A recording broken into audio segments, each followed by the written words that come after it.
Mainers are a dying breed. We're dying faster than we're birthing, and those of us who are young are leaving the state.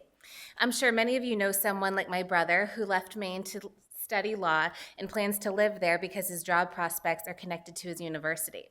Or you are related to someone like my younger self who wanted to make it big and thought rural Maine couldn't handle her ambition. But we in Waterville have cause for optimism. Our population has grown almost 6% in 8 years, and even though we are the oldest city in Maine, we have a thriving millennial community. I personally am helping to lower our average age.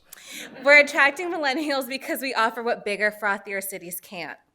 In this presentation, I'll explore why more than 20 millennials prefer Waterville to larger cities because of the opportunities in real estate, culinary arts, arts and culture, tech and innovation, and community engagement. They got their start here earlier, rose to the top faster, and enjoyed a quality of life better than they could have anywhere else. So we start with Tom and Tracy Nail, Waterville natives and Colby College alums, who recently purchased the historic Arnold Block in 99 Main Street in downtown Waterville.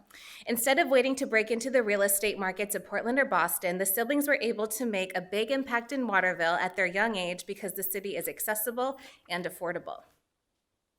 Family ties and a great school system encouraged Ryan and Candace Flaherty to put down roots in Winslow, but they had no intention of starting a business here until downtown Waterville began its revitalization.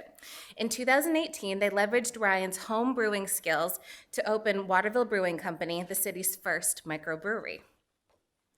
David Gulak and Josh Sullivan, co-owners of Meridians and Meridians Kitchen Bar, were drawn to Fairfield for its affordability and proximity to farms.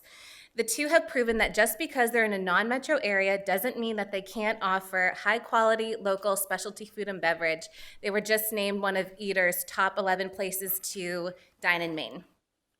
So Theriault-Currier grew up in Mid-Maine as the son of local restaurateurs, but he moved to Massachusetts to pursue a career in Boston real estate. When an opportunity opened up space in his Waterville, his family's downtown Waterville property, he came home to launch one of Waterville's newest restaurants, Opa, a Greek and Mediterranean restaurant.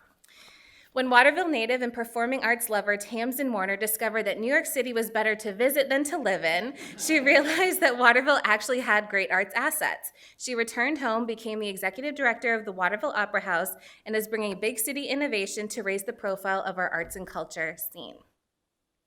Colby College alumna Amarinda Keys is also expanding Waterville's arts and culture scene by relocating the Children's Discovery Museum to Waterville. As the museum's executive director, she's leading the construction of exhibits which pay homage to our cultural history and is enhancing the city's reputation as a family-friendly destination. Although Waterville is well known for its art scene, it is also home to an emerging technology and innovation economy. Sydney native and Thomas College grad Caitlin Bacon is leading this charge as head of operations for CGI's New England business unit, where she leverages the downtown revitalization to encourage more tech workers to relocate to our city. Derek Miska founded a startup, moved to Los Angeles from Fairfield, and ultimately partnered with Facebook on its Messenger app. You might think that Waterville can't compete with Silicon Valley, but Derek is now headquartered downtown in Brick's co-working and innovation space, where he can work remotely for any tech firm. The founder of Brick's co-working and innovation space is RJ Anza, a software developer who grew up in Skowhegan and built a shared workspace in Hathaway Creative Center for fellow remote workers and entrepreneurs. Although Bricks is fewer than 2 years old, RJ has turned the space into a launchpad for several local startups, and you'll meet their founders next. Nick Rimza collaborates with RJ to mentor college student entrepreneurs. Raised in Connecticut, Nick attended Colby College and returned last year to teach a month-long product design class. But he has stayed here because Waterville's friendliness, affordability, and network of startup resources made it the perfect place to grow ideas.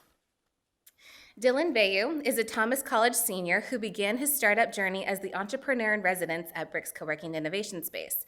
Under the mentorship of RJ and Nick, Dylan founded Tree Free Heat, a company that turns hemp stalks into environmentally friendly fuel.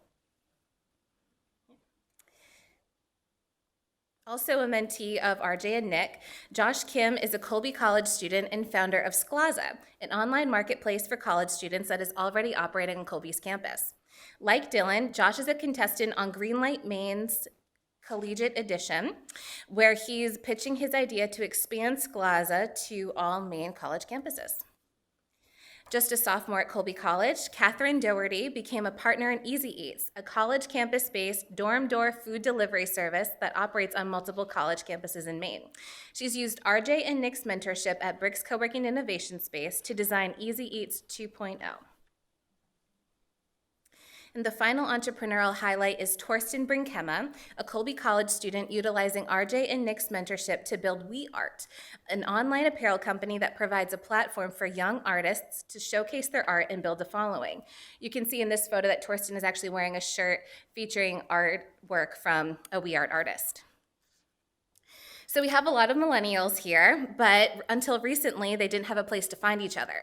That has changed with Molly Woodward and Samantha Burdick's leadership of KV Connect, a young professionals group that has been instrumental to attracting and retaining millennials by helping them create a sense of community. KV Connect is known for its monthly Green Drinks networking events, and Molly and Sam, along with the steering committee, are leveraging that success to debunk the myth that networking is scary.